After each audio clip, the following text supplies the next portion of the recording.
Salut à tous, c'est Lunaris. Aujourd'hui, le test d'un nouvel outil diagnostic, le Lunch C-Reader Professional 129X.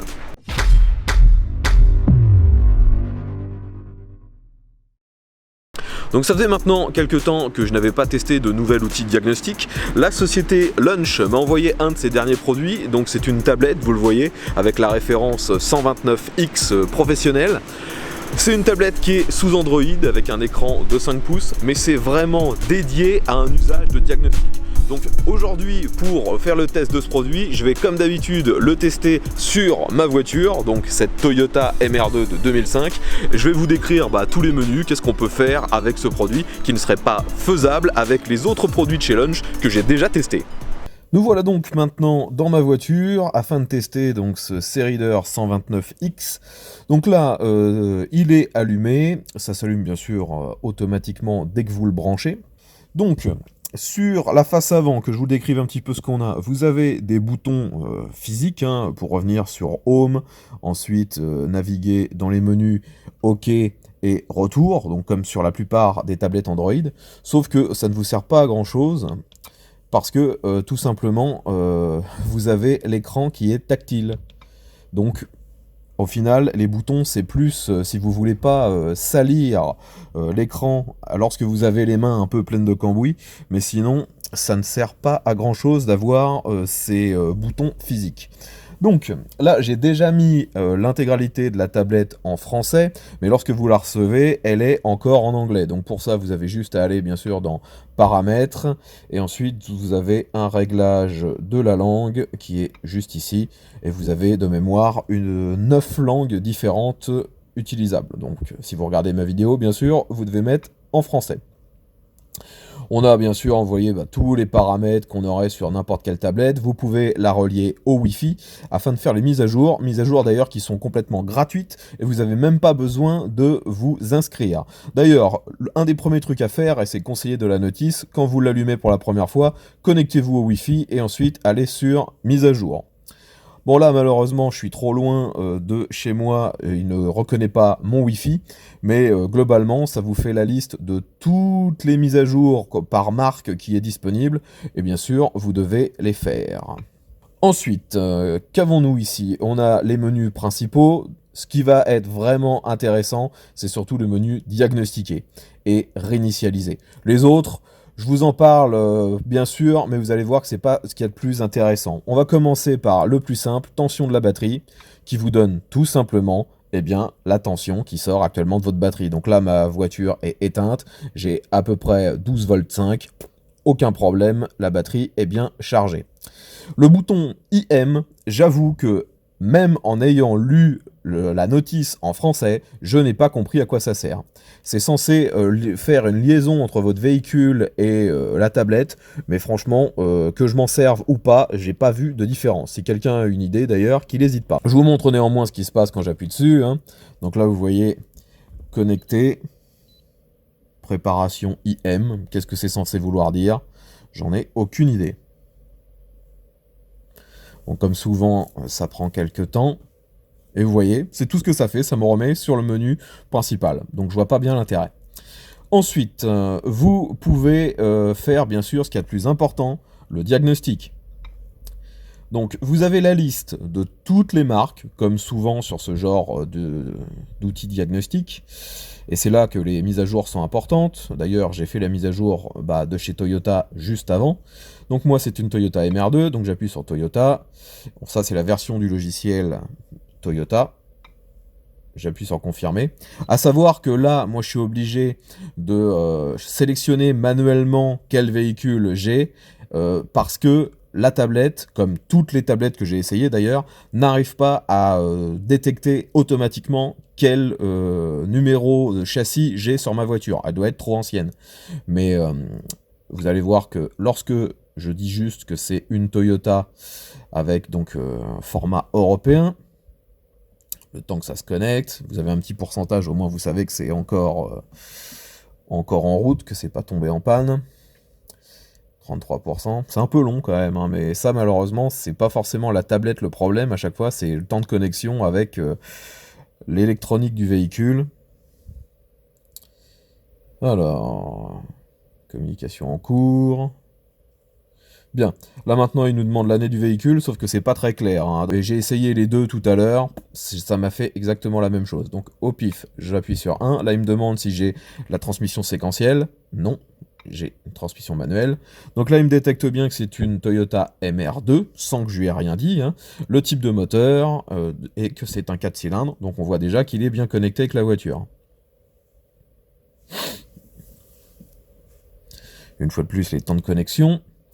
Donc, on a toujours quelques menus qui sont en anglais. Ça, malheureusement, pour l'instant, j'ai jamais trouvé un seul outil diagnostic qui serait vraiment traduit à 100%.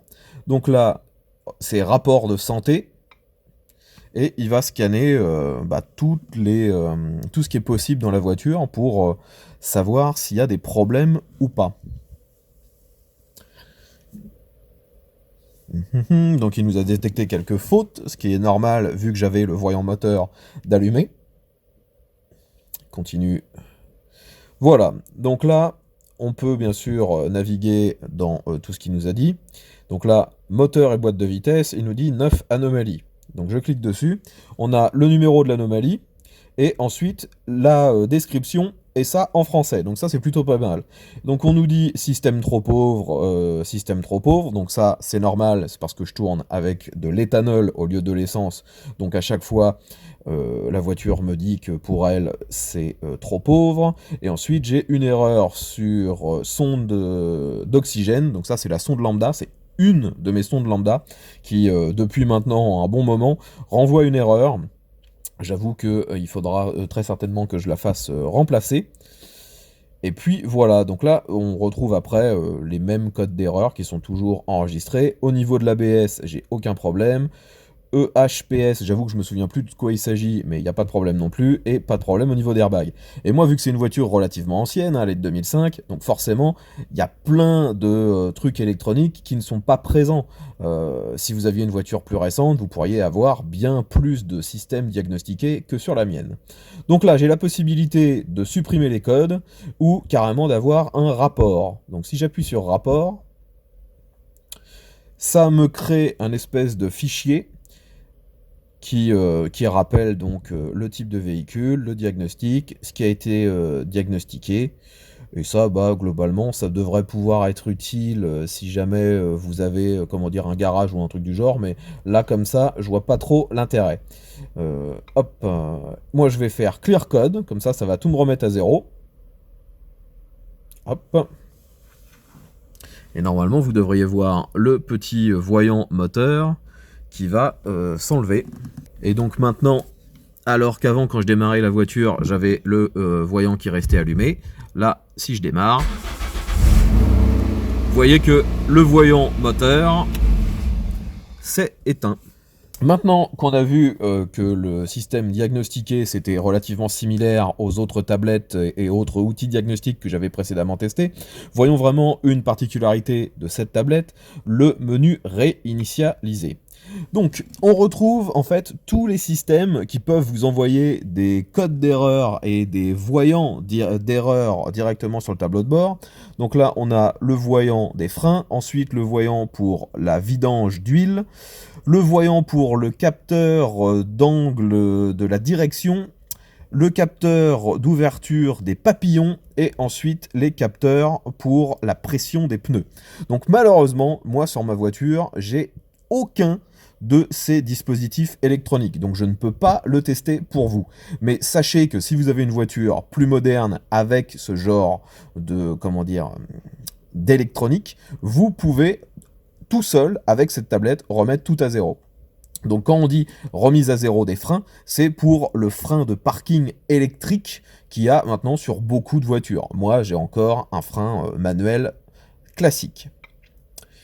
Le menu OBD2, là on retrouve un menu, on va dire, pas automatisé comme dans Diagnostic, mais c'est globalement les mêmes fonctions. Ça interroge tous les protocoles et tous les capteurs de votre voiture, et ensuite vous pouvez lire indépendamment les uns des autres tous les capteurs et toutes les informations que peut renvoyer la voiture. Là, je dirais que c'est beaucoup plus un menu destiné à ceux qui ont déjà de réelles connaissances en diagnostic, parce que monsieur tout le monde ne saura pas forcément quoi chercher et si les valeurs renvoyées sont bonnes ou pas. Donc là, il a fini par se connecter. Et donc, vous voyez, par exemple, si je vais dans... et donc là, vous voyez, si je vois... par exemple, si je vais dans lire données en temps réel, ça devrait lire les capteurs. Donc là, on me fait la liste de tous les capteurs. Emplacement de la sonde lambda, régime moteur. Voilà, donc par exemple, pour vous en montrer un qui sera bien visuel, si je fais position du papillon, là on m'indique que je suis à 11%. Si j'appuie sur l'accélérateur, ça augmente. Et ça augmente bien sûr au fur et à mesure que j'appuie. Je peux également avoir la même chose sous forme de graphique. Donc ça, c'est des fonctions qui sont assez, souvent présentes dans tous les outils de diagnostic, mais parfois c'est assez difficile à lire parce que les écrans sont tout petits. Là, on est avec une tablette, couleur, rétroéclairé, tout ce qu'on veut, donc il n'y a aucun problème, c'est super facile à lire.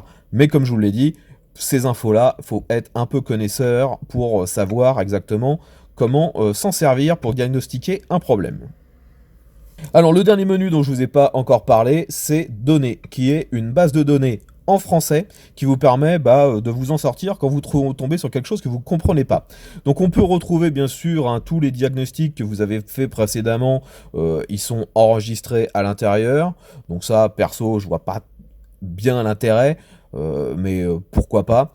Ce qui est intéressant, c'est que vous avez la bibliothèque qui vous permet, en fait, quand vous voyez des erreurs, on vous donne un code. Là, par exemple, si je fais code P300, eh bien, vous avez la description, ce que c'est, donc cylindre raté d'allumage.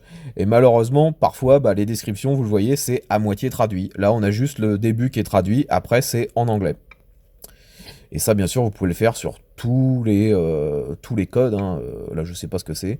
Voilà, c'est cylindre numéro 10. Hop, si je fais 410, qu'est-ce qu'il va nous dire ? Injection d'air secondaire, panne. Enfin, vous voyez, ça vous permet, en fait, dans cette bibliothèque, de retrouver à quoi correspond chaque code. Vous pouvez, bien sûr, mettre à jour le firmware, c'est-à-dire le logiciel interne directement du produit. Vous avez un petit outil qui vous permet de retrouver où se trouve la prise diagnostique dans votre voiture, en vous montrant où se trouvent la plupart du temps les emplacements les plus connus, on dira. Qu'est-ce que vous avez d'autre ? FAQ, qui peut vous aider si vous avez quand même des notions qui ne vous parlent pas. Donc ça peut être rapidement utile. Qu'est-ce que je disais ? Donc ça, enregistrement de diagnostic, j'en ai pas enregistré, donc forcément il n'y a rien. Rapport, donc ça c'est les trucs que j'ai enregistrés tout à l'heure. Donc vous voyez que si je clique sur celui-là, on va retomber normalement sur le rapport que je vous ai montré précédemment. C'est exactement le même, donc c'est enregistré à l'intérieur. Et celui-là, pareil, c'est le menu en fait qui a été affiché tout à l'heure. Sélectionner les fichiers, consulter les erreurs, fonction d'erreur, choisir le journal. En fait, ça, c'est vraiment pour faire une espèce de sauvegarde de tous les diagnostics que vous avez pu faire sur vos différents véhicules. Mais, une fois de plus, ça, pour les particuliers, je vois pas vraiment l'intérêt. Donc voilà pour les fonctions de ce produit. C'est relativement similaire aux autres que j'ai déjà pu tester précédemment. Là, l'avantage, c'est que vous avez vraiment beaucoup de fonctions de remise à zéro qui ne sont que rarement disponibles sur, on dira, les outils de diagnostic les moins chers. Donc il est temps de conclure pour cette tablette C-Reader professionnelle 129X. Donc vous l'avez vu, c'est un produit qui est tout à fait fonctionnel, qui est utilisable par un néophyte sans trop de difficultés. C'est vraiment fait au plus simple, il n'y a pas de menu bizarre auquel on ne comprend rien, ça c'est vraiment son gros point fort. Après, c'est un produit relativement cher, il coûte 260 € sur Amazon, frais de port compris, et c'est clair que si vous êtes comme moi un particulier qui a de temps en temps besoin de ce genre d'outils, ça fait quand même assez cher. Si vous êtes avec une voiture relativement ancienne comme la mienne, la majorité des fonctions qui est disponible sur cette tablette ne vous sera pas forcément utile. Donc si vous avez une voiture un peu ancienne, je vous conseille plutôt de prendre le C-Reader 7001S que j'avais précédemment testé, qui est bien plus simple et surtout beaucoup moins cher. Elle coûte à peu près 110 €. C'est pas du tout le même niveau de gamme que celui-ci, mais bon, si par contre vous avez des véhicules bien plus récents et que les fonctions, on va dire, sur tout ce qui est remise à zéro, des voyants liés à ces véhicules plus récents peut vous être utile, et bien là vous êtes sur un produit qui est réellement au top. On n'est pas au même niveau non plus de fonction que la tablette professionnelle de chez Autel que j'avais pu tester, mais on n'est pas du tout au même prix non plus. Là on est à 260 €, alors que la tablette professionnelle, qui n'a que quelques fonctions de plus qui ne sont pas vraiment utiles pour les particuliers, eh bien elle est à 200 € de plus, c'est-à-dire 460. Là on est vraiment sur un produit simple, robuste. La prise en main avec ces espèces d'encoches à l'arrière, c'est vraiment impeccable. C'est un plastique qui a l'air vraiment conçu pour durer. Pour les non-anglophones, ça reste facile, même si, comme souvent chez Launch, la notice complète est toujours intégralement en anglais. Vous avez juste un guide de démarrage rapide en français. Ça, franchement, s'ils pouvaient faire un guide intégralement en français, ce serait vraiment un plus. Les accessoires fournis avec sont simples mais utiles. On a une housse pour mettre tout le matériel. Vous avez bien sûr le câble OBD afin de le brancher sur votre véhicule et un port de recharge qui va de ce petit port ici jusqu'à une prise USB. Ce port de recharge n'est utile que lorsque vous voulez utiliser la tablette en dehors de l'utilisation une fois branchée, parce que si vous le branchez sur le port OBD, l'OBD recharge la tablette en même temps que vous l'utilisez. Il y a une batterie et ça donc ça fait que vous pouvez l'utiliser lorsqu'elle n'est pas branchée à la voiture, et c'est vraiment un bon point. Maintenant, je rappelle que c'est quand même relativement cher pour un particulier ou un amateur, si on peut dire. Si vous êtes intéressé par ce produit, vous trouverez bien sûr un lien dans la description, mais je le rappelle une fois de plus, comme d'habitude, je n'ai aucun partenariat avec cette marque. Ils m'ont juste envoyé le produit afin que je le teste et que je vous le présente, ce qui est fait. Maintenant, n'hésitez pas à me dire ce que vous avez pensé de cette vidéo, qu'est-ce que vous pensez de ce produit. Si vous en connaissez des équivalents qui sont aussi bien, voire mieux, n'hésitez pas également à nous en faire part. Comme je vous ai dit, j'ai aucun partenariat avec cette marque, donc s'il y a mieux, il faut qu'on le sache. Je vous remercie encore d'avoir regardé cette vidéo jusqu'au bout. Si elle vous a plu, pensez à mettre un petit pouce vers le haut. Vous la partagez sur les réseaux sociaux si vous connaissez des gens qui pourraient être intéressés bien sûr par ce contenu. Et on se retrouvera très bientôt pour un nouveau test. Allez, à tous!